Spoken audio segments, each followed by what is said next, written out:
agenciadepodcast.com.br.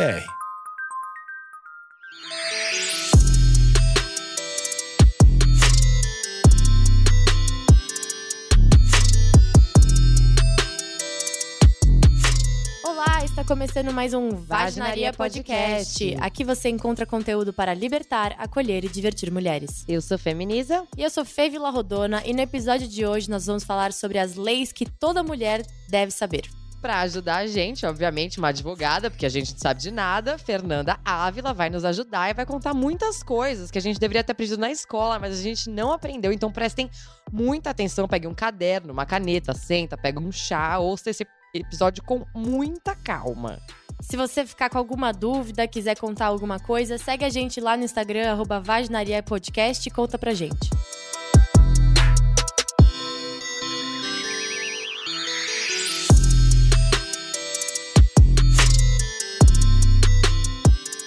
Olá, queridos ouvintes do nosso Vaginaria Podcast!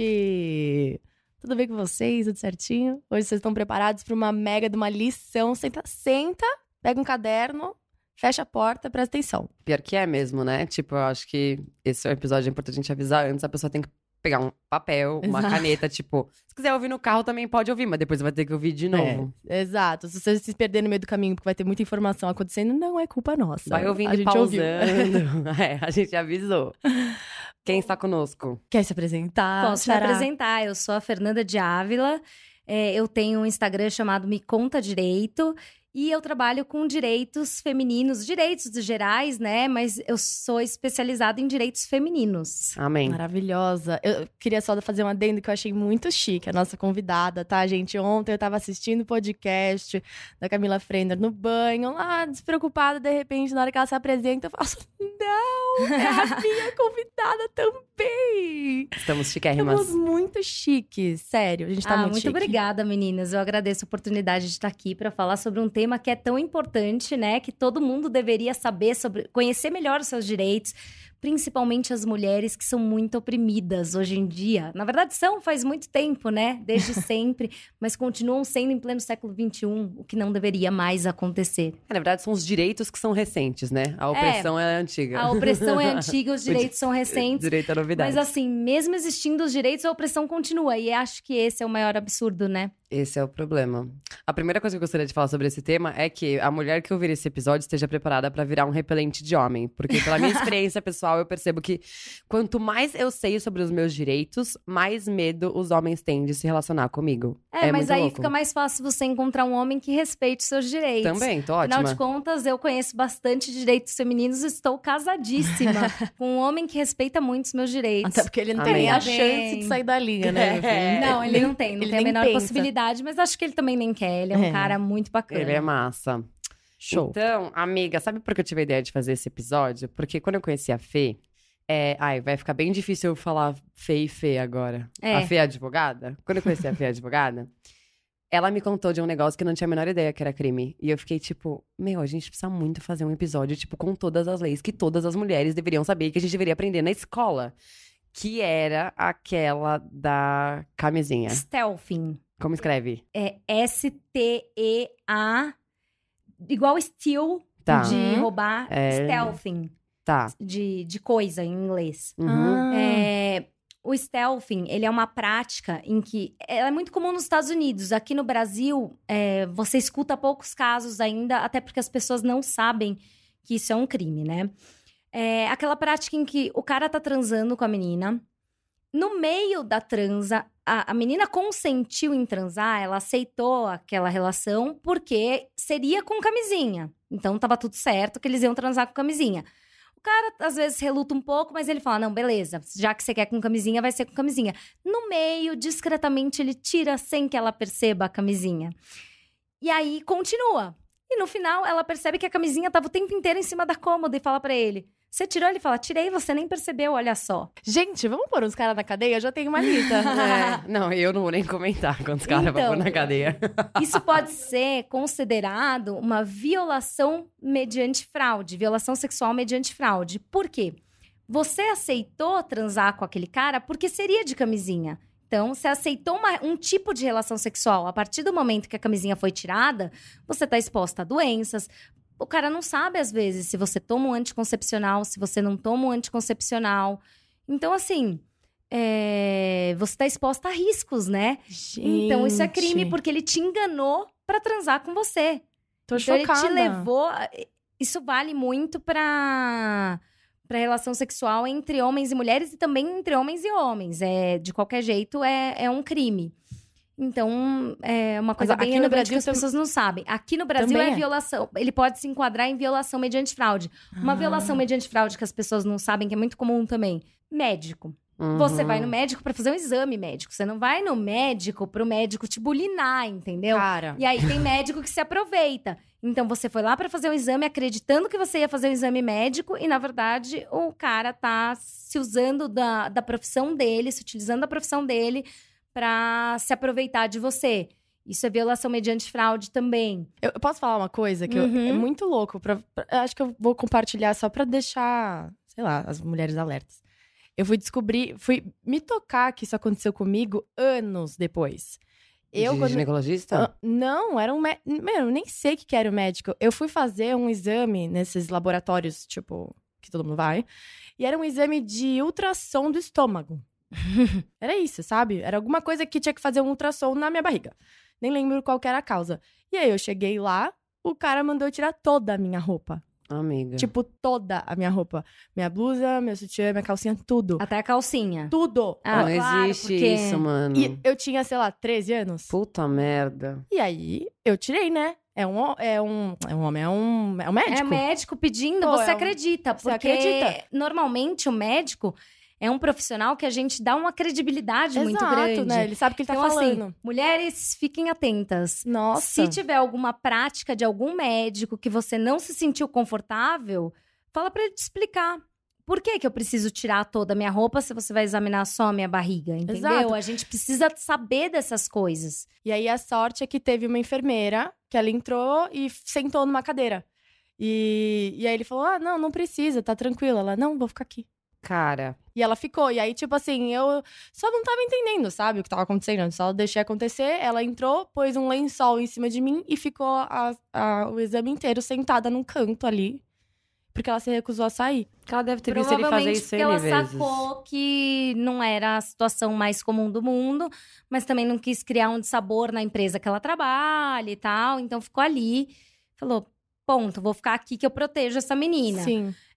Um outro caso que é comum, cura espiritual. O cara vai fazer uma Nossa, cura isso é espiritual muito triste. e usa isso como pretexto pra tocar na mulher. Também pode ser considerado violação mediante fraude. Então, assim, tem João de Deus. vários crimes, na verdade, crimes sexuais, que muita gente desconhece. Então, é importante que as mulheres pensem nisso, saibam disso, conheçam esses direitos. Só um gancho que eu queria puxar com isso. Eu não sei se você viu, Fê, advogada. Porque a Fê, minha amiga aqui, viu e ficou muito puta. O vídeo que eu participei pro canal Spotnix. Eu vi mais ou menos. Que era de lá no Brasileirinhas, né? E a gente viu a gravação de um vídeo pornô, um filme pornô. Eu vi que você foi nesse evento, mas não cheguei a ver. Sorte a sua. A cena era uma consulta no ginecologista. A cena pornô. E de toda a equipe, tinha uma sexóloga lá na discussão também. Ninguém entendeu qual era o problema de fazer uma cena de filme pornô que era uma mulher se consultando no ginecologista. É um problema gravíssimo, porque... Por isso que a gente tá falando agora. Porque você normaliza uma situação que não é normal. Tipo, não é normal. Sexy um exame ginecológico. Não, o exame ginecológico não é pra ser sexy. O exame ginecológico é super importante. E isso acaba, às vezes, até desencorajando mulheres a realizarem exames ginecológicos porque não vão se sentir confortáveis. Claro. Você não pode sexualizar uma prática tão importante, que é tão importante para as mulheres. Tem que ser uma prática natural, claro, tem que ser natural. Mas tem que ser natural como prática médica e não como prática sexual. Amém. Nossa, pelo Obrigada. amor de Deus. Porque, não, eu me senti louca porque só eu vi problema naquilo, sabe? Nem um pouco louca. Eu acho assim... Deveria ser crime. Me surpreende uma sexóloga achar que essa prática é natural. Oi, sexóloga, mais uma vez, a gente não te entende. Ninguém entendeu ninguém essa te mulher. entende. Alô, sexóloga, esclarece isso aí, porque não tá funcionando. Vamos trazer ela aqui no podcast. Nossa, por favor. Pra explicar como é que ela Ela é muito viveu louca. até hoje, sendo maluca. Eu acho legal a gente falar também sobre o estupro de vulnerável. E essa diferença, né? Que muita gente acha que confunde com pedofilia, nananã, enfim. Você tem pode falar meia hora disso, né? Estupro de vulnerável. Bom, primeira coisa, estupro de vulnerável e estupro. Estupro, ele ocorre mediante violência. Então, assim, tem que haver uma violência para haver o ato de estupro. E não necessariamente precisa haver penetração. Se o cara te forçar pra, te segura a força de uma forma violenta pra passar a mão em você inteira, isso já é considerado estupro. O estupro de vulnerável, ele não precisa da violência. O vulnerável é aquela pessoa que ou ela é menor de 14 anos, ou ela tá bêbada, drogada, ou tem uma doença mental, ou é uma pessoa tá em coma. Essas pessoas são vulneráveis porque elas não têm condição de dar o consentimento, de dizer que elas concordam com aquilo. Eu tá dormindo, eu tô vulnerável? Você dormindo, você está vulnerável. Principalmente assim, se você tá dormindo e bebeu, se você tá dormindo, você não vai reagir rápido. Sim. Isso principalmente, mas assim, se você não tem condições de dar o seu consentimento, você está vulnerável. Não sei se vocês já viram, já devem ter visto aquele vídeo do chá. Que consentimento é igual ao chá. Eu vou passar pra vocês, que é muito legal. Que a pessoa que fez é um vídeo genial, que ela compara o consentimento com o chá. Você oferece chá para uma pessoa que tá deitada em coma? Não. Você obriga uma pessoa que está deitada em coma a tomar chá? Só porque você fez o chá para ela e de repente ela entrou em coma, você vai obrigar ela a tomar o chá? Ou você fez o chá e ela dormiu? Você vai obrigar a abrir a boca dela e jogar chá lá dentro? Não, porque ela não está consentindo com isso. Esse é um vídeo muito legal para ilustrar consentimento. Que fala assim, você oferece o chá, a pessoa fala não. Tipo, você não obriga ela a tomar o chá, porque ela já falou que ela não quer. E mesmo que ela fale sim, mas depois ela mude de ideia, porque enquanto você foi fazer o chá, ela mudou de ideia e você volta com o chá, ela não quer, você vai obrigar? Não, você não obriga, porque ela disse que não. Se ela beber um pouquinho, não gostou, não quer mais beber também. Deu só um golinho. Deu só um golinho, mas não quer mais. Então para por aí, ela não precisa tomar o chá.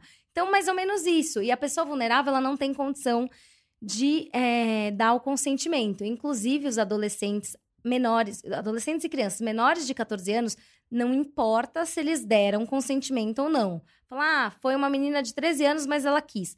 Não interessa se ela quis. Se ela tem 13 anos, a justiça brasileira considera que ela não tem condições de dar consentimento. Se ela tem entre 14 e 18, ela já pode dar o consentimento dela, mas se ela for estuprada de forma não consentida, é mais grave do que uma pessoa maior de 18 anos. Então, essas diferenças são diferenças muito importantes. Mas teve um negócio que eu estava explicando para a Isa, que as pessoas confundem muito, né? As pessoas falam que um cara que estupra ou pratica qualquer crime sexual contra uma pessoa menor de 14 anos, ele é um pedófilo. As pessoas precisam entender a diferença entre o pedófilo e o abusador. Esse cara, ele é com certeza um abusador. A pedofilia é uma doença que tem um código de doença, inclusive tem um CID e tal. O cara que é abusador, não necessariamente ele tem essa doença. A pedofilia é uma doença que as pessoas que têm, elas sentem desejos sexuais por adolescentes e crianças pré-púberes. O que é isso? São adolescentes e crianças antes da puberdade. Ele sente esse desejo incontrolável. Ele não necessariamente faz alguma coisa. O fato dele sentir esse desejo já faz com que ele seja pedófilo. Ele pode passar a vida inteira dele sofrendo com essa doença e não fazer nada a respeito. Ele não vai ser um abusador. Se ele fizer alguma coisa com uma criança, ele vai ser um abusador. Mas a maioria dos abusadores não são pedófilos. Eles são pessoas com uma falta de caráter horrorosa que se aproveitam da vulnerabilidade das crianças. Porque a criança é uma pessoa que está ali, é fácil você ludibriar a criança, convencer que aquilo é um carinho. A criança é a vítima mais fácil. Então, eles se aproveitam da criança. Eles são abusadores, mas eles não têm doença nenhuma. Mas como que você vai saber se a pessoa tem essa doença ou não? Pra mim, se ela já teve prazer em ter uma relação com uma pessoa, Na verdade, ele tem prazer com qualquer coisa. Ele é um cara mau caráter, ele precisa ir preso. Ele é um abusador, um babaca de marca maior, assim, nojento. Mas a pedofilia vai fazer com que ele sofra uma medida de segurança e não uma prisão. Entendeu? É importante fazer essa diferença. É um psicólogo que vai determinar se ele é doente ou não. O abusador, ele é um cara que tá se aproveitando. A criança é a vítima que tá ali. O cara tem desejo sexual e tem muita gente, principalmente em lugares muito simples, que estupra a filha porque acha que a filha é propriedade dele. Isso vem da raiz da cultura machista, entende? Tá, e aí essa pessoa é um abusador e não é um pedófilo, Não por exemplo. necessariamente é um pedófilo. Tá. Ele pode ser um abusador e pode ser um pedófilo. Ele pode ser as duas coisas. Tem pedófilos que chegam a abusar de crianças. Esses caras são pedófilos e são abusadores. Mas o criminoso, ele é um abusador. Ele não necessariamente é doente. Então, essas coisas precisam ser separadas. Porque, assim, um pedófilo que é doente, mas ele pode passar a vida inteira lidando com esse problema internamente e querendo se tratar, mas às vezes ele não procura um médico porque as pessoas acham que é crime, e aí vai virando uma bola de neve, e aí como ele não se trata, às vezes ele acaba cometendo um crime mesmo e se tornando um abusador. E se ele tomar, por exemplo, medicamento de bloqueio hormonal, ele vai conseguir se controlar, porque às vezes ele não quer fazer isso.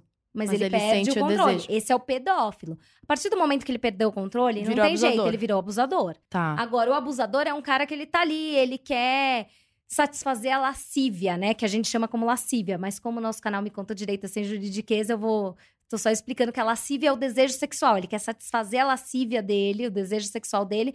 E a criança tá ali e ele fala, essa é a vítima mais fácil aqui pra eu abusar dela. Porque se eu for abusar de um adulto, o adulto não vai querer e tal. Mas a criança eu consigo convencer que é um carinho. Que horror, né?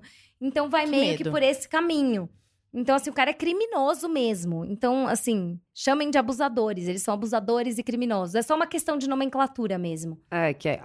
A pedofilia, então, não é crime. A pedofilia é doença. É uma doença. Tá. Vamos deixar isso claro pra todo mundo. O crime é o abuso, ele é muito importante. É muito importante que a gente combata esse crime, sim. Obviamente, eu sou super contra abuso de crianças. Quero morrer quando eu sei de alguma história desse tipo. Mas a nomenclatura é outra, assim. É usado muito como sinônimo, mas não são sinônimos. Entendi. Muito bom. É legal, não sabia também disso. Achava que era um crime mesmo. Eu sabia que pedofilia não era crime. Eu sabia que tem essa diferença com o estupro de vulnerável, não. Mas acho que com essa explicação fica mais claro, né? Que é uma doença e, que nem, você não pode criminalizar uma doença. Exato. Exemplo. Você é esquizofrênico. Exatamente. Aí, se esse cara vai lá e bate em alguém na rua... Ou mata alguém, ele vira um esquizofrênico criminoso. E não simplesmente um esquizofrênico. Ele é esquizofrênico enquanto ele não faz nada, ele é só um esquizofrênico. Quando ele faz alguma coisa, ele é um esquizofrênico que cometeu um crime. É isso que a gente tem que ter em mente. Até porque se você for procurar na lei, você não vai achar o crime de pedofilia, porque não tem, porque não é um crime, é uma doença. O crime são crimes sexuais contra os vulneráveis. Tem alguns no Código Penal e tem alguns no Estatuto da Criança e do Adolescente. São vários crimes. Muito bom. Ela usou esse exemplo pra me explicar, por exemplo, no caso da psicopatia. Entendeu? Tipo, o cara pode ser psicopata e fica lá na dele. Uhum. Ele pode ser psicopata e agredir uma mulher, ele pode ser psicopata e ser serial killer, né? Aí já vira outra coisa. Ele pode ser um psicopata e sair matando um monte de gente, matando mulheres em série. São coisas diferentes, assim. Então, o que se enquadra como uma pessoa psicopata? É falta de empatia. Tá. Tipo, total. Mas aí, entendeu? A pessoa pode ser assim e nunca Não ter fazer matado nada. ninguém, entendeu? Ela ficou a vida dela inteira respeitando as regras sociais de não matar alguém. Ela sabe que ela tem esse desejo de matar alguém, mas ela simplesmente respeita. Então... Ou não tem desejo de matar ninguém. Ou às vezes é um psicopata que, sei lá, tem outras pirações, assim. Mas aí vai pra um Tipo, papo é um psicólogo. narcisista, tem vários tipos de psicopatia, assim. Mas aí ele faz outras coisas, não necessariamente, tipo, porque as pessoas acham que o psicopata é o Jason, sabe? Nem sempre. Não. Tem vários tipos de psicopata. Exato. E eu acho muito legal a gente explicar sobre o estupro de vulnerável, porque isso é um assunto... Quando eu falo sobre ele no meu Instagram, tipo, as meninas ficam muito chocadas. E me deixa muito triste, porque toda vez que eu falo sobre isso, as mulheres descobrem que já foram estupradas. É muito comum. É muito comum. Eu li um livro muito bom, chama Do que Estamos Falando Quando Falamos de Estupro. Eu recomendo, acho que assim, toda mulher deveria ler esse livro. E todo homem deveria ler esse livro também. Todo mundo deveria ler esse livro para entender um pouco mais sobre estupro. Porque, às vezes, você não tem ideia que o que aconteceu com você foi estupro. Por exemplo, se você tá transando com um cara, no meio, você quer parar e você fala pare, o cara te segura e continua até ele gozar, é estupro. Você falou não, é não. Inclusive, nesse livro eu li uma frase que me marcou muito. O não é sempre não, mas às vezes o sim também é não. Porque às vezes muitas mulheres falam sim por medo de falar não. Então esse sim talvez seria não. Então, por que essa mulher tá consentindo com aquilo, sabe? A gente tem que ter isso em mente. Às vezes ela tem muito medo de falar um não e sofrer consequências muito graves ali naquela hora. E tem algo na justiça que reconheça esse sim? Que reconheça esse sim por medo? Ou ele só vai aceitar que foi um consentimento, então já exclui o fato de ser um estupro? Entende o que eu quis dizer? Não, acho que se a mulher... Hoje em dia, os crimes sexuais já é... A principal prova num crime sexual é a palavra da mulher. Então, assim, uma coisa muito importante para as pessoas que sofrerem... Espero, assim... É óbvio que a gente quer que ninguém sofra, mas a gente sabe que é uma realidade as pessoas sofrerem com crimes sexuais. Então, a principal coisa que eu tenho para dizer sobre questão de prova é você pensar muito bem quando você está fazendo o seu BO.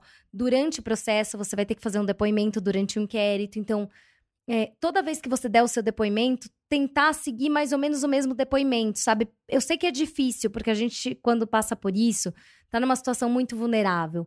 Mas tentar pensar na história que a gente está contando, tentar organizar as informações na nossa cabeça para que ela se mantenha a mesma, para dar coerência e credibilidade para essa história, para que a sua palavra realmente seja considerada, porque ela é a prova mais importante. Então, vamos supor que uma mulher que diga sim, ela está em situação de violência. O fato dela estar em situação de violência já configura uma situação em que isso poderia acontecer. O estupro marital, por exemplo, que o marido estupra a mulher. Isso é muito comum, isso acontece muito. E, assim, quase sempre com mulheres que estão já em situação de violência. Então, tem um contexto envolvido que vai contribuir para que isso seja comprovado. Eu acho que a gente podia, assim, começar um pouco numa cronologia, assim, aqui no podcast, de contar realmente como que funciona, o que eu faço se eu me percebo numa situação dessa. Eu, por exemplo, não tenho. A Isabela tem todo o repertório possível, por isso que eu acho que ela já começou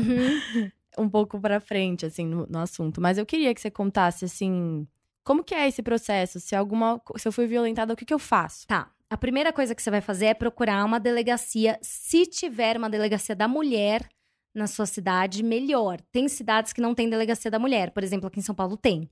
Por quê? Porque o tratamento na delegacia da mulher, ele é um tratamento mais humanizado. Numa delegacia que não é delegacia da mulher, às vezes eles vão te fazer contar o seu depoimento na frente de todo mundo. Você já tá fragilizada, você não quer ficar contando.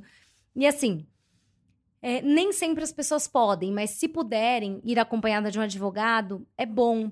Porque você fica mais ciente do que tá acontecendo, sabe? E pode te ajudar a garantir seus direitos. Mas se não puder, você pode sozinha fazer um boletim de ocorrência. Os crimes sexuais, você faz o boletim de ocorrência e o inquérito tem que começar por si só. Tem crimes que você precisa representar.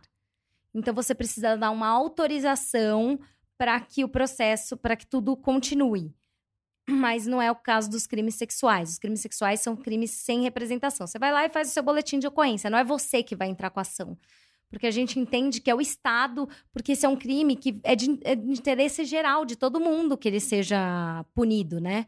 Então, é o Estado que vai entrar com a ação para você. Se você contratar um advogado, no processo, o advogado vai ser assistente de acusação. Não vai ser ele que vai entrar com a ação. Ele vai ajudar o Ministério Público, entendeu? Ele trabalha tipo um assessor, ele nunca pode atravessar, assim, dar uma cortada, dar uma tesourada no Ministério Público. Ele vai ser mais um auxiliar ali. Passou a parte do boletim de ocorrência, vai começar o inquérito policial, que é uma investigação. É onde você vai colher provas, eles vão eles vão chamar o acusado para prestar depoimento. Isso acontece tudo na delegacia. Isso ainda tá na delegacia, ainda não tem um processo. Isso é questão de quanto tempo? Então, não dá para saber. Tem um tempo pela lei, mas isso não é cumprido. O processo às vezes vai e volta do tribunal, do fórum, porque vai pro fórum, porque eles pedem mais prazo para concluir o inquérito. Aí volta do fórum, é normal isso. Eles acabam não cumprindo o prazo, porque a justiça brasileira, muita demanda, eles não cumprem o prazo. Mas aí vai ter vão chamar a vítima vai ser ouvida novamente, o acusado vai ser ouvido novamente, se tiver testemunha, que normalmente não tem, mas às vezes tem a testemunha que ela, por exemplo, viu a amiga sai bêbada, completamente bêbada. Nesse caso, costuma não ter testemunha, mas testemunha direta, que viu, porque essas coisas acontecem normalmente entre 4 paredes.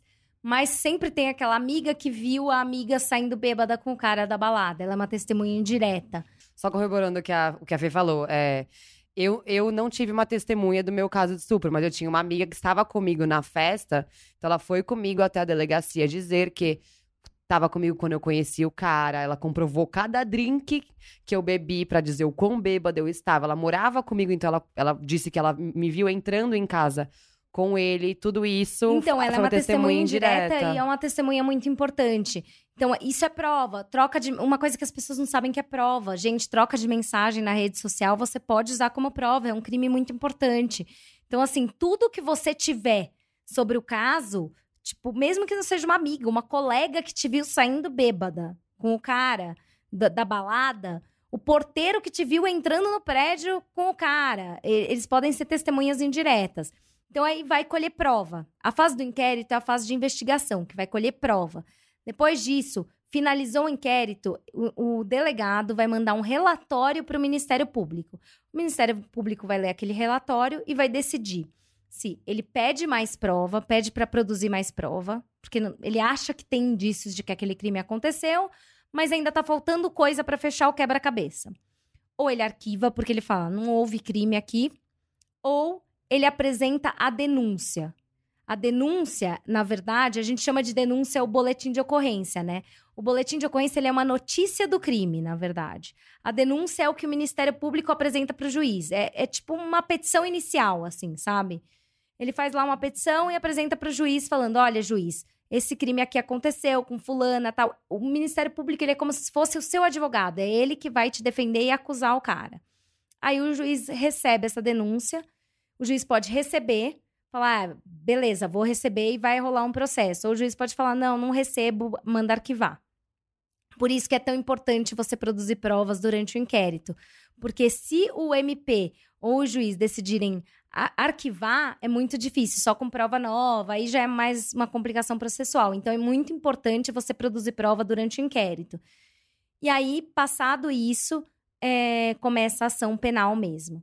E uma coisa assim, se você sofreu um crime de estupro, seja ele qualquer crime sexual, você vai ter que fazer o exame de corpo de delito, que a Isa sabe falar bem como é que funciona. É muito louco, né? Porque ninguém tem ideia, assim, né? De como que é e de que é uma segunda violência, todo esse processo que você passa, né? Com certeza, depois de fazer o BO e tal. Quando eu fiz, eu nem sabia que eu ia ter que fazer. Eu cheguei na delegacia, tipo, fui com essa minha amiga. Falei, amiga, decidi fazer o BO hoje, vamos lá comigo e tal. E aí, ele já falou, daqui você vai ter que ir pro hospital, né? No caso, aqui foi o Pérola Byington, que eu denunciei lá na delegacia da Sé. E aí, vem um carro com um motorista pra me levar, né? Então, tipo, justamente pra não haver nenhuma... Pra não forjar nada, né? Pra que seja tudo legítimo, eu vou nesse carro que eles chamam de ambulância, você né? Sai com pro um documento que é pra você fazer o exame. Isso. E é muito foda, assim. Eu vi tem o último episódio, eu acho, da última temporada de Grey's Anatomy, que tem uma menina que passa por isso. E elas fazem um puta exame. Pegam a unha, pegam o cabelo, pegam a saliva, pega isso, pega aquilo, nanã. Tipo, aqui foi zero isso. Mas até porque o seu caso já fazia um tempo, né? Então, e uma coisa que as pessoas não sabem também, que é muito legal de falar, é que as pessoas acham que o seu exame deu inconclusivo. O fato de dar inconclusivo não significa que o crime não aconteceu. Significa que o médico legista falou, olha... eu não posso atestar por esse exame que houve crime sexual. Inclusive, é muito difícil eles conseguirem atestar. Tem que ser, tipo, muito evidente. O que eles querem achar rápido. nesse Se teve algum machucado, sêmen, secreção. Dá pra pegar DNA, por exemplo, se ela arranhou o cara, pega da unha. Exato, essas coisas. Mas no caso da Isa, por exemplo, já tinha passado muito tempo. Então, ele faz o exame porque é meio que parte do protocolo. Mas o fato dele não conseguir atestar, ele nunca vai dizer não houve o estupro. Ele vai dizer não consigo atestar por esse exame que houve estupro. Uma outra coisa também que as pessoas não sabem, elas acham que um laudo médico de um hospital normal, ele não serve pra nada. Ele serve também. Então, por exemplo, uma vítima de um estupro, que ela tá passando por um problema médico, que ela precisa... A primeira coisa que ela vai fazer é zelar pela saúde dela. Se ela tá com sangramento, tal, vai pro hospital. E pede que, assim, o médico, o laudo médico do hospital normal, ele tem valor como prova, sim. Ele não vai ter o mesmo valor que o médico legista, que é o médico do Hospital Pérola Baiton, por exemplo, que é um especialista em crimes sexuais. Mas ele também tem valor. Então, se você tem um laudo médico que foi feito no dia e, de repente, sei lá, se você vai fazer o BO, alguns dias depois, e seu exame no IML deu inconclusivo, isso não significa que acabou por aí, né? E você pode juntar os dois, junta os dois, não tem problema nenhum. Tá. Então, isso é uma coisa importante das pessoas saberem. Assim, se você tá sangrando, se você tá com problema, não vai primeiro pra delegacia. A primeira coisa é a sua saúde, gente. Então, o seu exame médico, você chegar no hospital, o seu prontuário médico também tem valor como prova. Eu queria falar da lei do minuto seguinte, que muita gente não conhece. Eu fiz uma ação pro Ministério Público lá no Instagram já sobre ela, desde 2013. Todos os hospitais da rede pública são obrigados a atender qualquer mulher vítima de violência sexual, mesmo antes de ela ter feito o boletim de ocorrência. Imediatamente. Elas têm prioridade no atendimento. Isso é muito importante. Violência sexual tem prioridade no atendimento. Até pela situação de fragilidade que a mulher tá. Sim. Isso é uma coisa que muita gente não Não sabe. conhece. E uma coisa também que as pessoas não sabem. O governo tem que te dar a pílula do dia seguinte gratuitamente. Se você foi estuprada ou sofreu algum crime sexual e você quiser tomar a pílula do dia seguinte, o Estado tem que te dar isso gratuitamente. É uma coisa que as pessoas também não sabem, que é importante. Onde vai? Fala. Posto, hospital, você vai falar, ó, sofri um estupro ou um outro crime sexual e eu preciso da pílula do dia seguinte, eles são obrigados a te dar. Tá. Já aconteceu, assim, muitas vezes, até com amigas, de tipo assim, a pessoa bebeu, tá bêbada. E quando você tá bêbada, você faz merda sempre, né? Enfim. Mas de estarem bêbadas e de não terem consentido e acordarem no dia seguinte pensando, poxa, foi culpa minha? Eu tava bêbada? Então não é é bom culpa elas dela. entenderem que não é assim. Se assim, elas não consentiram. Acontece muito, às vezes, ela não consentiu e o cara veio em cima dela, ela não conseguiu reagir porque ela tava muito bêbada. Uhum. Quando eu era jovem, bem mais jovem, eu tinha uns 19 anos, aconteceu isso comigo numa festa. Eu tava eu tinha bebido muito e eu entrei num quarto da casa. No que eu entrei num quarto, um cara que era amigo meu, em tese, né? Vamos colocar umas aspas enormes aqui. Na palavra amizade. Super amigos. Ele entrou atrás de mim, no quarto. E eu nem percebi que ele tinha entrado. E aí, ele me empurrou na cama, me deitou na cama e começou a vir em cima de mim. E aí, as pessoas da festa que estavam na varanda do lado do quarto ouviram e abriram a porta da varanda, entraram e tiraram ele de lá. Amém. Então, não chegou a acontecer nada mais grave, porque foi só uma tentativa de alguma coisa, porque as pessoas perceberam, mas eu não conseguia, eu não tinha força. Sim. Porque eu tava alterada. Eu tava completamente alterada, então eu não tinha força pra empurrar ele de cima de mim. E assim, isso é muito, muito, muito comum. E essa tentativa, Poderia por ser si alguma só, Poderia ser alguma Poderia. coisa? Um processo? sei lá? Poderia. Foi uma tentativa de estupro de vulnerável, né? Mas não aconteceu. E eu não fiz nada. Na época eu era super jovem, nem pensava em fazer direito algum dia na minha vida. Embora meu pai seja advogado, eu poderia, enfim, ter feito alguma coisa. Mesmo sem ter pai advogado, eu poderia ter alguma consciência maior. Mas não estava preocupada com isso. Na verdade, as pessoas que estavam na festa meio que me defenderam. Ele foi escorraçado da festa, foi embora. Todo mundo ficou do meu lado, mas assim, era todo mundo muito jovem, ninguém se preocupou em tomar alguma atitude mais séria, assim. Mas só a tentativa já é um crime. Eu tenho muito essa dúvida do tipo, o que vai acontecer então com o homem? Por exemplo, eu fiz lá o meu processo.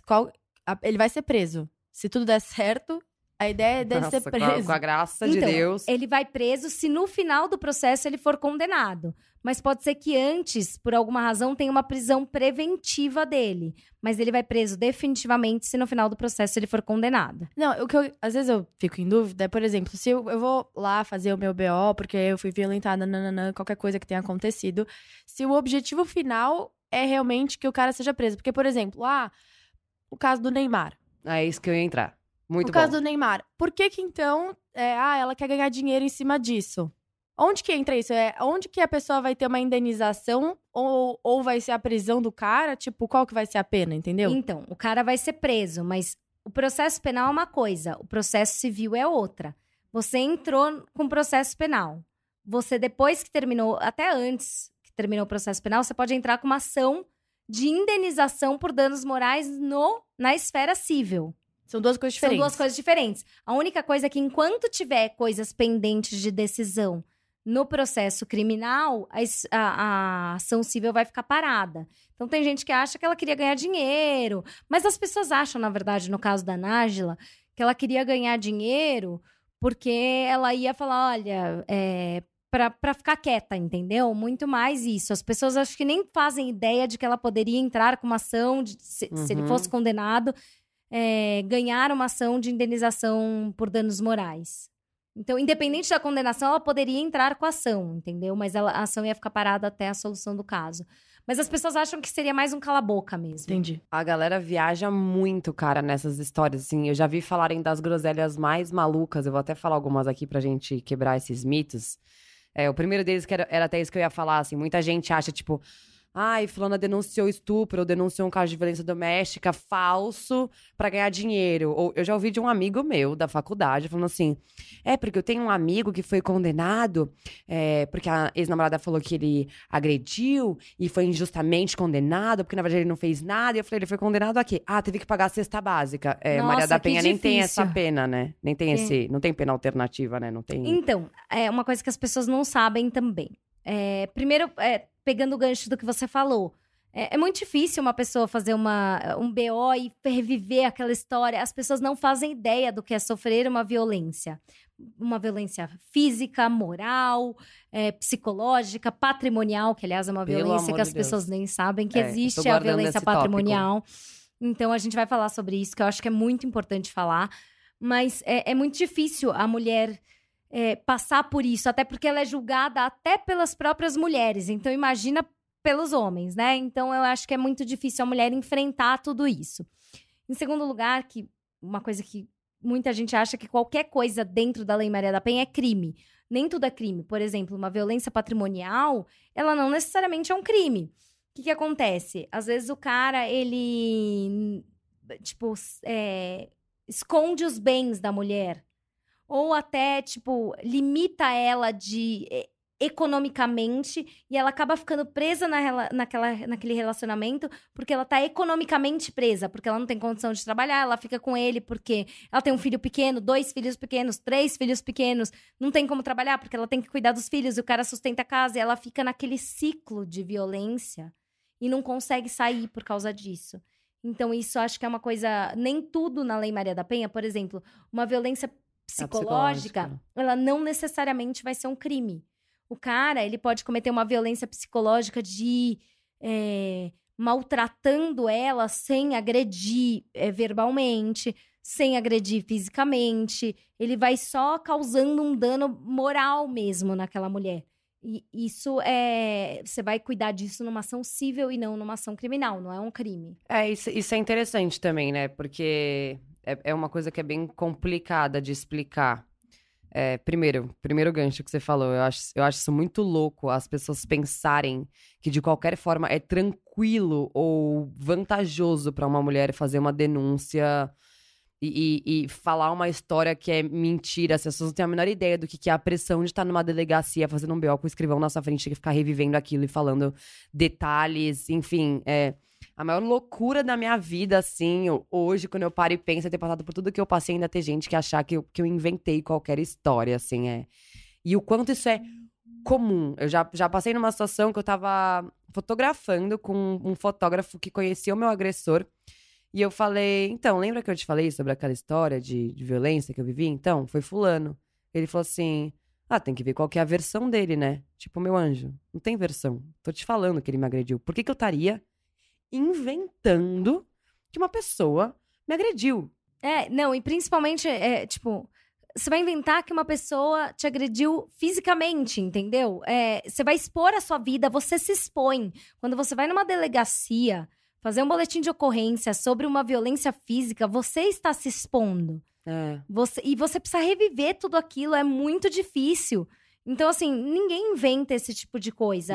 Assim, pode até acontecer de alguém inventar, mas assim, é um número irrisório. A gente tem que se preocupar muito mais com o que acontece, não com as exceções. As pessoas têm essa mania de transformar as exceções em regra, né? É isso que eu ia falar. Então, a exceção, que é a mulher que inventa uma coisa dessas, vira regra.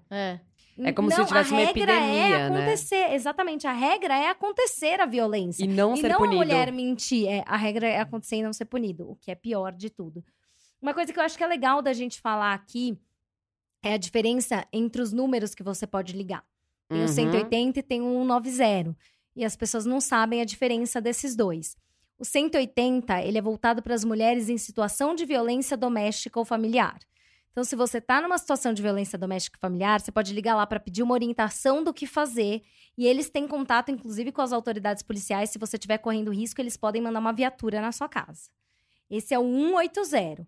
O 190 é a polícia. 180 é para situações de violências domésticas e, assim, para a mulher ligar, pedir orientação e tudo. 190, você ouviu que uma mulher no seu prédio está sofrendo uma violência, ligue para o 190. Você tem esse dever como cidadão. É um dever moral, é um dever, assim, é uma responsabilidade civil que a gente tem de ligar para a polícia e falar, olha, tem uma pessoa no meu prédio gritando socorro. Sabe? A gente ouve muito que as mulheres, numa situação dessas, devem gritar fogo, ao invés de gritar socorro, porque se você grita fogo, todo mundo sai correndo pra ver o que tá acontecendo. É verdade. Entendeu? Porque as pessoas estão muito preocupadas com o próprio umbigo. Não, e tem assim, medo também do cara, né? Tem medo, posso mas falar assim... por uma experiência minha, assim. Já aconteceu comigo, e eu, sendo a pessoa que sou... Uma vizinha minha do andar de cima tava apanhando do marido. Era frequente, assim. Tipo, a minha amiga que morava comigo sempre escutava. Eu nunca tinha escutado. E aí, calhou de um dia eu escutar. Era um feriado à tarde. E eu liguei pra polícia desesperada. Eu saí pelada na rua, chorando, soluçando. Maluca. Liguei. Só que eu fiquei com muito medo de o meu vizinho ver que era eu que tinha chamado. Tanto que quando as viaturas chegaram... Olha a maluquice que eu fiz. Eu fui numa ótica que tinha na esquina do meu prédio. Chamei todos os vendedores. Eu falei, eu quero todos vocês no meu prédio agora. Os vendedores saíram da ótica, subiram a escada e ficaram batendo na porta do cara sem deixar ele fechar até a polícia chegar. E eles não podiam entrar no apartamento do cara, né? Porque é invasão de propriedade e tal. Mas ficaram na porta até a polícia chegar. E eu fiquei com tanto medo de o marido dela descobrir quem é que tinha chamado a polícia. Porque, poxa, esse cara tá agredindo a mulher. O que ele vai fazer comigo? Sim, dá medo mesmo. Esse é um medo comum. Então, assim, e acho que é importante relatar pra polícia esse medo. Falar, olha...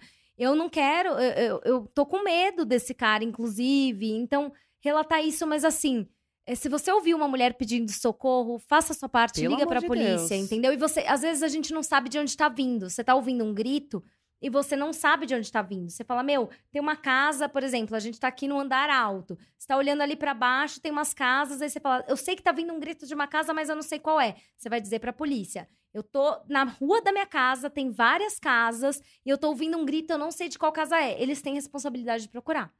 E se virar pra achar. Então, assim, se você ouvir uma mulher gritando, pedindo socorro, socorram, gente. Essa mulher precisa de ajuda. Ela pode custar uma vida. Tipo, a vida da pessoa tá na tua mão. É absurdo você não fazer nada, né? Sim, mas isso você liga pro 190. E também uma coisa importante que a gente estava até comentando aqui, né? A diferença entre violência doméstica e familiar e outras violências. Lei Maria da Penha é só para violência doméstica e familiar. Então vamos lá. O que é violência doméstica? O que é violência doméstica e familiar? Que momento? Esclarecer isso é muito importante, que as pessoas não fazem ideia da diferença. A violência doméstica é aquela que acontece ou dentro do âmbito do lar da pessoa, dentro do lar onde ela mora, casa, espaço que ela vive, ou no âmbito familiar, que são os familiares dela, inclusive os familiares que ela não escolhe, tipo marido. Marido faz parte da família, ou aquele primo distante que conviveu com você a vida inteira e faz parte do seu conjunto familiar ali, tá sempre ali, é família. Ou uma pessoa que tem uma relação íntima de afeto com você. A relação íntima de afeto não é só a relação homem e mulher. a relação, tipo, ou mulher e mulher, não é só a relação amorosa. Já aconteceu com uma amiga. Tipo, de pessoas muito próximas. Sei lá, sua melhor amiga que mora com você e foi lá e te bateu, entendeu? É violência pela Lei Maria da Penha. E outra coisa importantíssima também que as pessoas não sabem. Só mulheres podem ser vítimas da Lei Maria da Penha, mas não necessariamente só os homens são agressores. É muito comum mulheres agredirem outras mulheres. Por exemplo, madrasta que agride a própria filha ou situações comuns. Então, assim, mulheres e homens podem ser agressores pela Lei Maria da Penha, mas só mulheres são vítimas. Até queria fazer esse adendo, né? Já aconteceu com uma amiga minha de um amigo, que era um amigo antigo dela, que ela não via há muitos anos.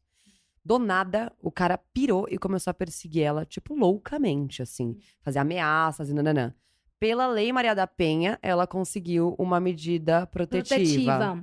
E ele era um amigo. Então, é bem isso, né? São pessoas com quem você tem uma relação íntima de afeto. Então, exato. A galera acha sempre que é, tipo, homem e mulher e é marido, né? Então, não precisa ser marido, pode ser namorado, pode ser ficante, pode ser quem for, né? Se tiver uma relação íntima de afeto, sim. É isso. Dá pra encaixar. É que isso, assim, é muito importante avaliar cada caso. Fê, tem uma lei nova, né, que agora tá tudo lá no metrô, nas plaquinhas, que é importunação sexual. Qual que é a diferença entre a importunação sexual e o assédio sexual? Então, o assédio sexual é um crime que é cometido dentro do ambiente de trabalho. Ele pode ser cometido por um chefe superior hierárquico ou até por uma pessoa do mesmo nível que você ou até uma pessoa de um nível hierárquico no trabalho menor que você, não interessa.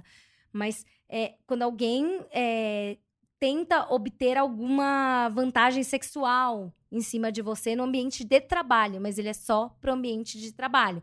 Ou, tipo, um cara passou a mão na sua bunda no ambiente de trabalho. Seu chefe fechou você na sala dele e começou a te apertar.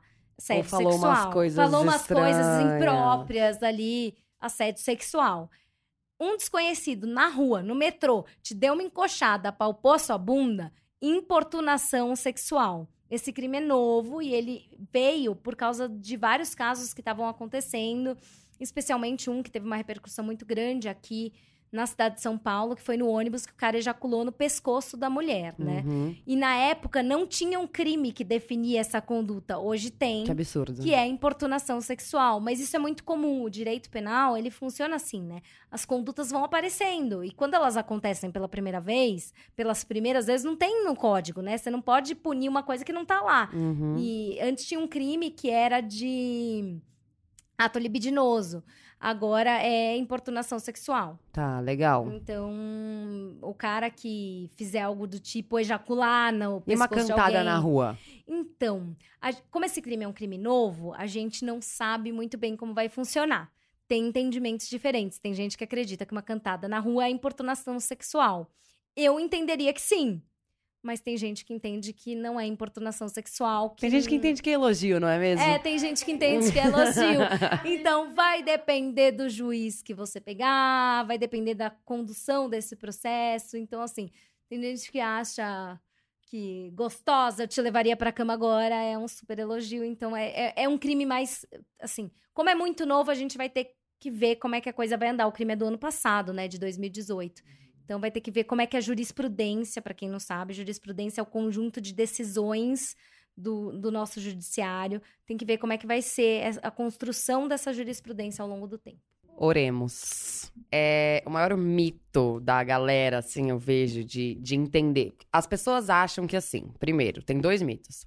Qualquer homem agredir fisicamente qualquer mulher é Lei Maria da Penha.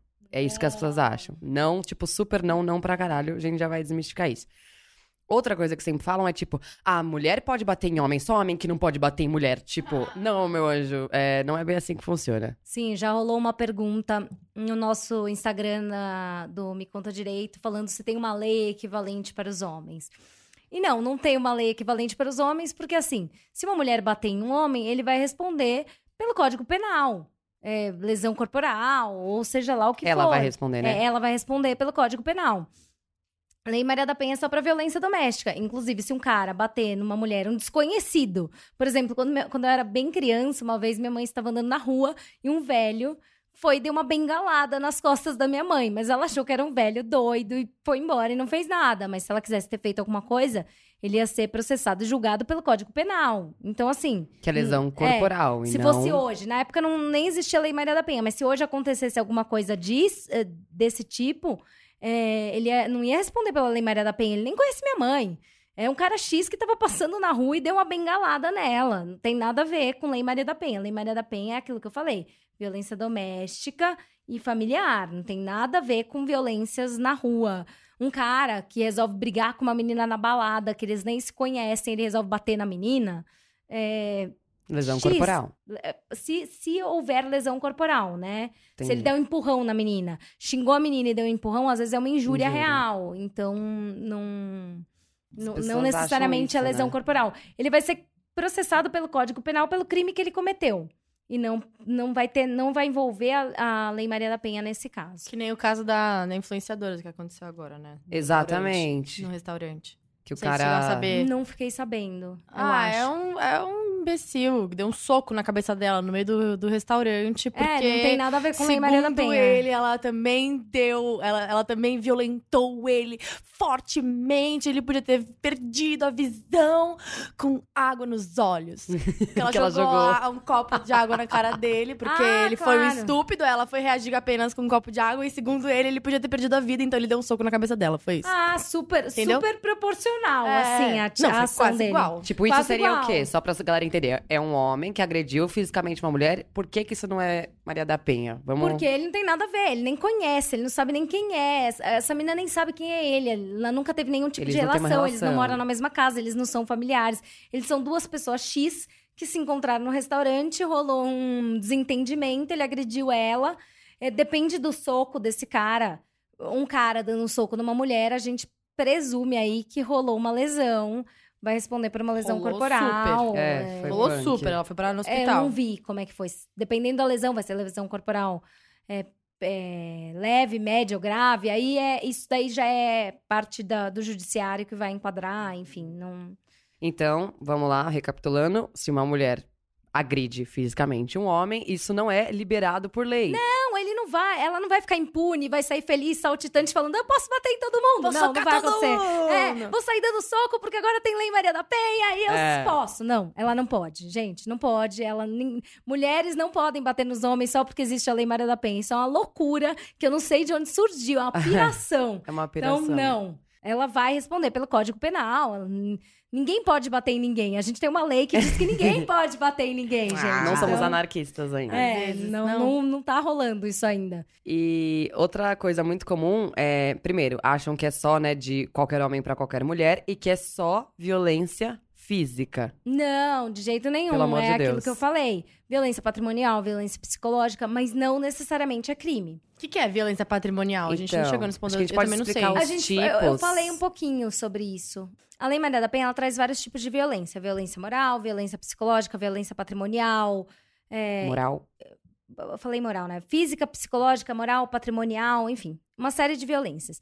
Violência patrimonial, por exemplo, é o caso de uma mulher que ela não tem condições econômicas de sair daquele relacionamento. Ela tá num relacionamento super violento, assim, que ela não tá feliz, que o cara comete uma série de violências psicológicas, ou até não comete, mas ela não consegue sair daquele relacionamento porque ela não tem condições financeiras de sair daquele relacionamento, porque ela cuida de 3 filhos, porque ela tá presa àquilo, o cara sustenta ela, ou até, às vezes, o cara comete uma violência patrimonial porque ele esconde os bens dela, bens de uso profissional, tipo, ela precisa do computador para trabalhar, ele esconde o computador. Eu conheço então, homens que tiraram conta corrente, tiraram cartão. Isso é violência patrimonial. Isso é violência patrimonial. Tipo, um dinheiro, assim, sei lá, R$100 por mês. E ela vai ficando presa ao cara porque ela não tem condições econômicas de sair dessa situação. Ou até essa questão que eu falei.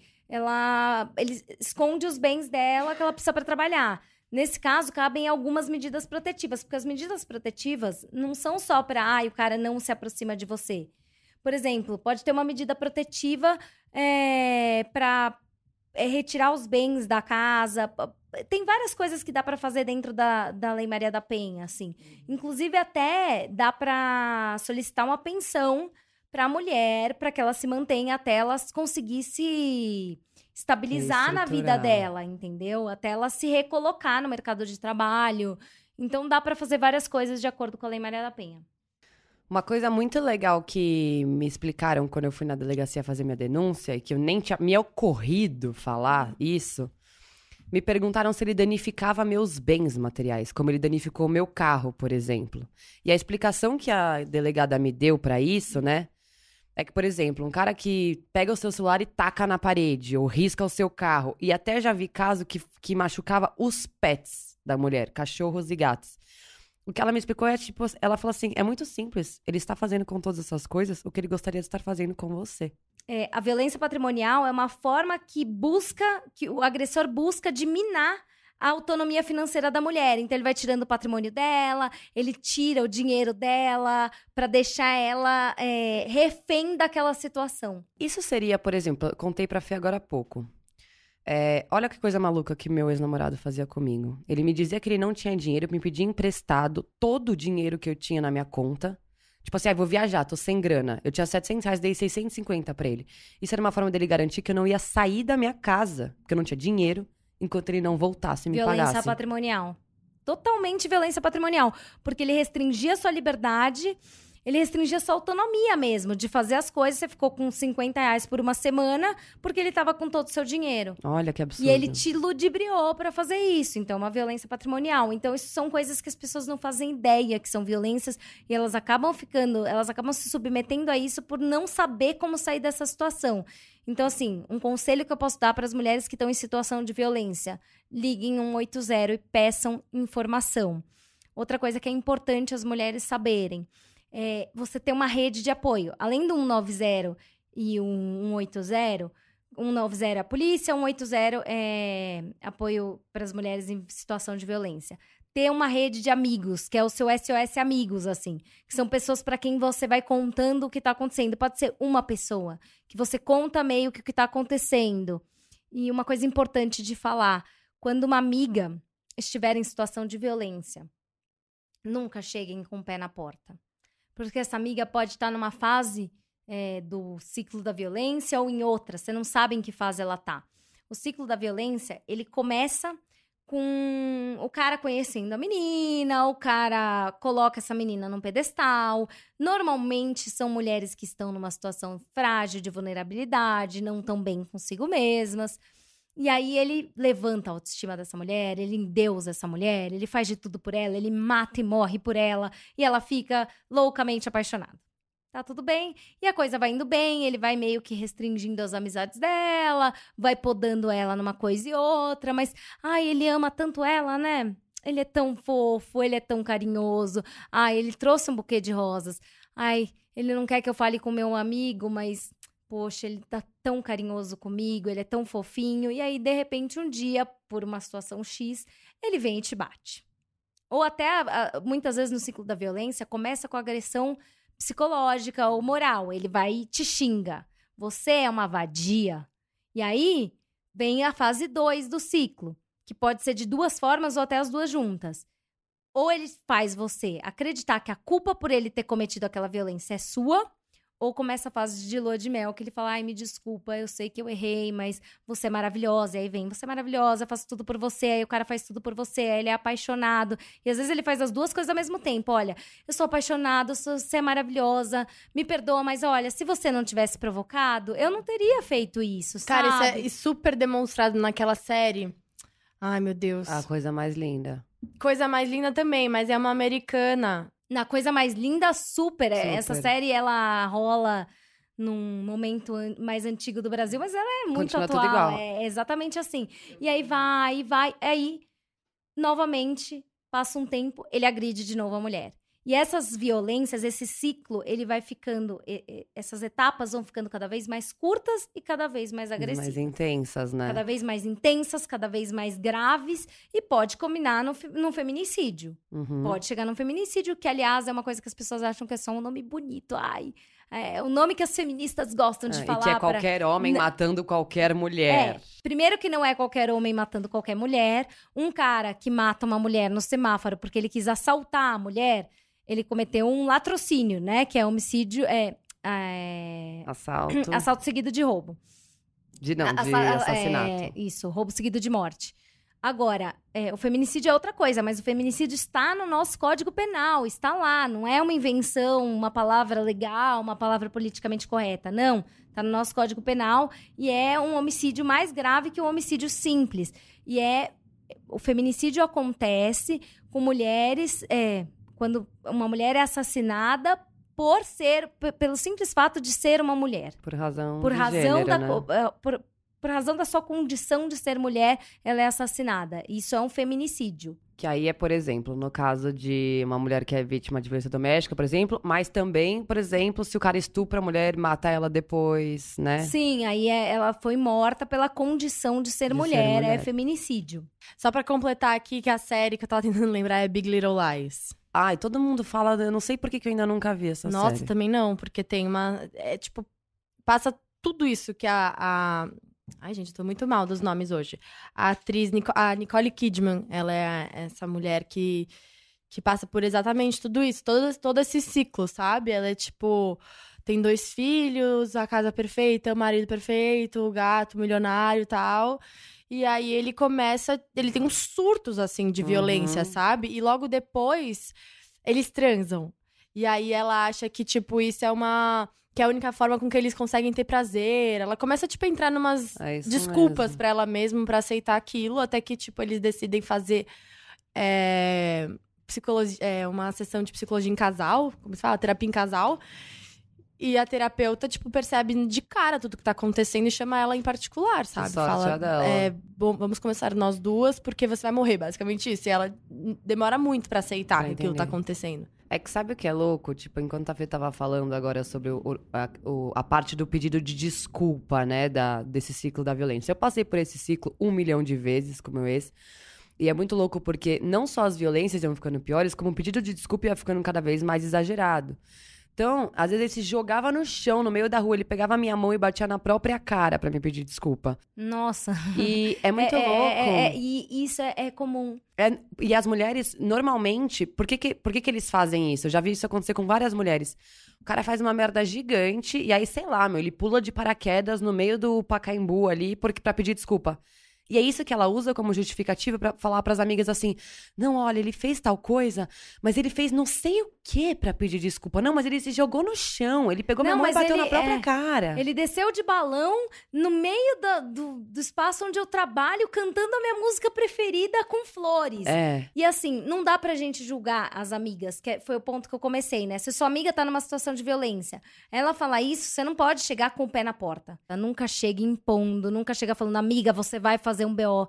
Até conversei com uma amiga minha esses dias, ela: não, porque uma amiga minha tá numa situação de violência, eu falei pra ela que ela tem que fazer um BO. Eu falei: não, ela que vai decidir o momento em que ela vai fazer o BO. Mas ouça essa mulher, ouça os relatos dela, acredite nessa mulher, sempre acredite nessa mulher. Dificilmente, quase que impossível uma mulher inventar uma situação de violência, porque não é nada legal pra ela não ganha absolutamente nada com isso. Então, assim, primeiro acredite nessa mulher, depois escute.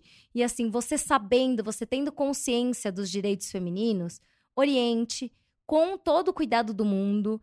Porque assim, você não sabe em que ponto do ciclo da violência ela tá. Se essa mulher tá num momento de lua de mel, ela não vai querer fazer nada. Ela vai falar: não, ele fez tudo isso, mas ele tá sendo tão maravilhoso, ele mudou agora, sabe? Ele tá fazendo coisas incríveis por mim. Então, assim, às vezes ela precisa passar por esse ciclo. Agora, se essa mulher está correndo risco de vida, intervenha você. Aí sim você vai intervir. Agora, se ela tá, sofrendo uma violência psicológica, você vai ter que deixar ela decidir, não chegar com o pé na porta e com todo o cuidado do mundo. Porque essa decisão é uma decisão difícil para uma mulher que tá nessa situação, né? Então, você só intervém diretamente, faz alguma coisa, chama a polícia, se você souber, perceber que tem um risco para a vida dessa mulher, para a integridade física dessa mulher. Muito interessante falar isso. Eu tenho uma história bem maluca para contar sobre isso, que eu acho que ela é louca, assim, na verdade, de uma ex-vizinha minha. Olha que coisa maluca. Uma vez eu nunca saio de casa, né, cara? À noite. E um dia específico eu saí e voltei às 3 da manhã pra casa. Eu tava muito no meu processo ainda, foi no início, quando eu fiz a minha denúncia e tal, eu ainda tinha muitos sintomas do estresse pós-traumático. E eu entrei no meu prédio e vi uma mulher respirando de um jeito específico no hall do prédio. Com a respiração dela, eu sabia o que ela tava passando, pelo jeito que ela respirou. E aí, eu nunca tinha visto aquela mulher no prédio, não sabia quem era. Eu escrevi uma carta, falando, olha, eu sei pelo que você tá passando, meu nome é tal, já passei por isso, conte comigo, bababá, bibibi. Deixei meu telefone. E deixei na portaria. E eu falei pro porteiro, você deixe com ela, não é com o marido dela, não é com mais ninguém. Você sabe quem é? É uma mulher que tava sentada aqui no hall à noite. Ele entregou pra ela, ela me mandou mensagem, falou, realmente, eu tô vivendo violência doméstica, bababá, bibibi, bababá. Passou assim, isso foi no começo do ano passado. Por várias outras vezes ele voltou a agredir ela. E sempre que ele agredia, ela me procurava. Mas sempre que ela tava na lua de mel, às vezes ela postava alguma coisa com ele assim, tipo, ai, o melhor namorado do mundo, não sei o quê. Aí eu me dava uma mensagenzinha. Eu falava, amiga, só não vamos esquecer, tal coisinha que acontece, né, e tal. Foi passando. No final do ano passado, eu tava num evento com 2 amigos. Ela me mandou uma mensagem, amiga, socorro. Quando eu respondi e perguntei o que estava acontecendo, ela me bloqueou. Ela me ligou, desligou e me bloqueou. Eu sabia que era ele. Do evento que eu tava, era assim, uns 12 quilômetros de onde era o prédio dela. Então, de lá, eu já liguei pra polícia. Eu falei, ó, o caso é tal, eu conheço a história já faz tempo, nananana. A polícia foi até o prédio e chegou quase junto comigo. Quando a gente chegou lá, o porteiro não me deixou subir. Eu cheguei um pouquinho antes da polícia. Ele não me deixou subir. E eu falei, você tem noção, né? Que, tipo, se ela estiver morrendo, é porque você não está deixando eu subir. Não deixou. A polícia chegou. A polícia foi, o cara subiu no apartamento, perguntou se estava acontecendo alguma coisa, ela disse que não. E o cara também disse que não. O policial desceu. Falei, você sobe de novo e fala pra ela que eu tô aqui embaixo. Ele subiu de novo, falou pra ela que eu tava lá embaixo. Ela desceu. Primeira coisa, veio correndo, chorando, me abraçando, me contar que ele tava estrangulando ela e que ele quase matou ela. Quer dizer, quando o policial subiu, ela não conseguiu falar isso pra ele, né? Eu sabia que se ela descesse, ela ia falar pra mim. E ela contou tudo, que ela achou que ela ia morrer, que não sei o que, nananã. E eu falei, amiga, a gente tá aqui, a polícia tá aqui. É flagrante, tipo, né? É na hora ali, tudo, você me ligou, eu tenho aqui as mensagens. Só que como eu já converso com ela há muito tempo sobre isso, e eu vi que ela não ia sair daquela situação rápido, eu tenho a conversa toda, todas as provas, eu tô juntando pra ela, porque eu sei que ela não vai ter. E eu sei que ninguém fez isso por mim, e é por isso que hoje eu não tenho prova nenhuma. Não, é bom que você junte, porque... às vezes ele apaga do celular dela, ele apaga tudo. Então, assim, vai juntando você. E ela decidiu denunciar essa semana. Ela decidiu? Que bom, que bom. Essa semana. E foi muito louco, porque ela, de novo, ela me mandou mensagem e eu sempre falei pra ela, tipo, nesses momentos da crise, por exemplo, quando tava com a polícia e tal, eu falei, amiga, você tem que entender que isso não vai acabar enquanto ele não te matar. Você tá vendo. Uhum. E dessa vez, ele realmente estrangulou ela falou que chegou a ver tudo preto, se mijou inteira, assim, E aí ela falou pra mim, ela falou, hoje eu vi que eu vou morrer. E aí ela decidiu fazer a denúncia e tal, e eu falei, eu tenho todas as provas aqui, estão guardadas pra você. Eu tenho foto, eu tenho áudio, eu tenho tudo. Ai, que bom. Então acho que... E todo mundo tenha esse amigo, não precisa ser uma amiga próxima, alguém que você sabe que vai fazer algo por você e que, vai guardar suas provas, às vezes até uma amiga próxima... o cara sabe que é pra quem você vai recorrer. Então, às vezes não é a melhor pessoa. Exato. Então, alguém que te ouça, alguém que te entenda é muito importante nessas horas. Eu tive uma situação parecida também, com uma moça que trabalhava de faxineira em casa. E eu falava pra ela, eu já desconfiava, um dia ela me contou que o marido tinha batido nela. Aí depois ela... A violência foi aumentando, ele chegou a quebrar o nariz dela. Ele deu uma cabeçada na cara dela. E mesmo assim consegue uma desculpa, né? O nariz dela e um dia ela fugiu. Eu sei onde ela tá, eu sei que ela tá bem, eu sei que tá tudo bem com ela. E ela fugiu. É isso. Então, assim, eu fui orientando, eu acho que ela deveria ter feito um BO. Mas ela tinha tanto medo que ela não fez. Mas ela saiu da situação de violência porque eu fui orientando, eu fui falando, eu fui com calma, falando, olha, isso é assim, assim, se precisar, conte comigo. E quando foi possível, ela saiu dessa situação, assim. É isso, cara. 2 coisas muito importantes que a gente não falou. Como proceder, então, por exemplo, no caso de uma violência dessas que não são crime, né? A psicológica, eu não sei se a gente conseguiu deixar claro o que é. Acho que sim. Ela tem uma definição bem bacaninha, assim, né? Ali pelo artigo 7º, eu gosto muito de usar ela, mas... É isso, gente. Violência psicológica é a pessoa minar sua autoestima, te afastar das pessoas que são suas bases de apoio para que você se sinta pior e mal amada, o que vai fazer você acreditar que você não é capaz de nada sozinha... que ninguém vai te querer que não ele, né? Você quer saber da violência psicológica, a definição? Eu tô com ela aqui. Tá aí, vai. Normalmente, a violência psicológica, ela dá um pano de fundo para outras violências. Ela vai... São condutas que você não consegue configurar. Ela vai mexendo com a sua vida emocional. Ela vai minando você de forma indireta. É uma frase, ela vai te diminuindo. E isso vai dando um cenário para favorecer depois uma violência de um outro tipo, seja uma patrimonial, seja uma física, seja uma sexual. Eu costumo dizer que não existe violência doméstica sem violência psicológica, porque ninguém que tá emocionalmente estável aceita. Muita gente fala assim, a mulher tá apanhando, por que simplesmente não sai do relacionamento? É porque não existe essa violência doméstica física sem que exista a psicológica primeiro, né? O agressor, ele envolve a mulher nessa situação. Não necessariamente o cara, né? Porque podem ser duas mulheres. Eu conheço, inclusive, uma mulher um relacionamento homossexual que ela sofreu violência doméstica. Então, eu falei um cara, mas é o agressor ou a agressora. Ele vai envolvendo a pessoa naquela circunstância, naquela situação e, de repente... começa uma violência física. Normalmente começa com a violência psicológica mesmo. Isso. E também, assim, mesmo quando tem a física, por exemplo, mas eu fiz isso porque você me deixa descontrolado. Sempre é culpa da mulher. Ou porque você é uma descontrolada, né? Eu precisava te controlar. Eu precisava te segurar e aí eu dei um soco na sua boca. Sem querer. Porque você me fez dar um soco na sua boca, né? Porque a culpa não é minha. Você estava descontrolada. Eu te joguei no chão e tentei te segurar dando um soco na sua boca, porque senão você ia fazer uma loucura. É isso. Então a coisa vai meio por esse caminho. Mesmo quando não tem a física, né? No caso, por exemplo, de um cara que ele é extremamente ciumento, né? A violência psicológica também tem muito a ver com o controle. Acho muito importante a gente falar sobre isso, porque tem muita gente que romantiza a história do ciúme e acha que é um negócio legal. O cara fuçar seu celular, por exemplo, isso é uma coisa que eu sempre falo, tipo, controlar minhas mensagens que eu mandava pra qualquer pessoa. Sim, isso é um tipo de violência, vai te minando, vai minando a sua liberdade, né? Vai cerceando a sua liberdade, vai, tipo... controlando os seus acessos, um tipo de... É uma maneira de te deixar refém daquela situação. Você vai ficando preso àquilo e não consegue sair. Então, gente, ciúme não é legal. Ciúme não é uma coisa bacana. Uma coisa é você se sentir desrespeitado por outra pessoa. Outra coisa é você ter um ciúme. Controle, as pessoas, né? Desrespeito e ciúme são coisas muito diferentes, assim. Como que a pessoa... que tá sofrendo os outros tipos de violência, mas não a violência física, que providências que ela deve tomar? Primeiro, procurar um advogado. E pode fazer um BO, sim, mas, assim, se não procurar um advogado, não vai acontecer nada, dependendo, assim, se não houve nenhuma injúria, nenhum crime, uma ameaça, não vai acontecer nada se ela não procurar um advogado. Então, mas ela assim, pode se proteger, pode denunciar essas outras violências que são previstas pela lei. Ela pode fazer um boletim de ocorrência até para ter como prova, assim, até para documentar a violência. Mas não...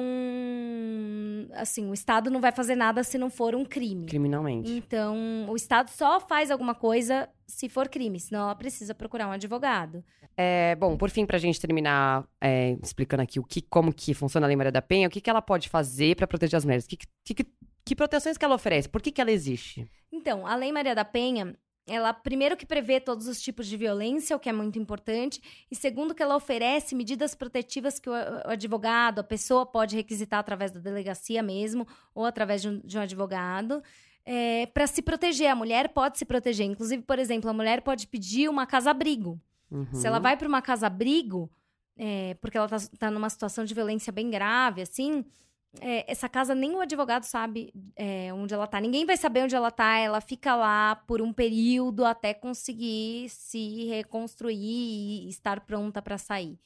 Então, ela serve para proteger a mulher, a Lei Maria da Penha. E ela também torna os processos, as questões relacionadas à violência doméstica, um pouco mais rápidas. Ela dá vários mecanismos, assim, para facilitar tudo que tem a ver com a questão de proteção da mulher. Muito bom. E eu queria deixar 2 recados importantes que eu acho que é importante que as pessoas tenham isso em mente.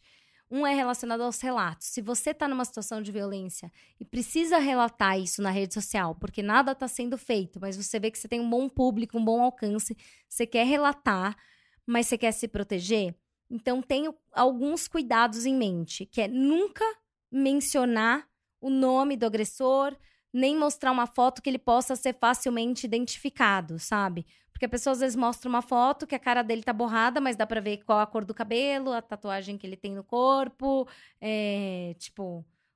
acessórios que ele normalmente usa. Não pode dar pra identificar o agressor.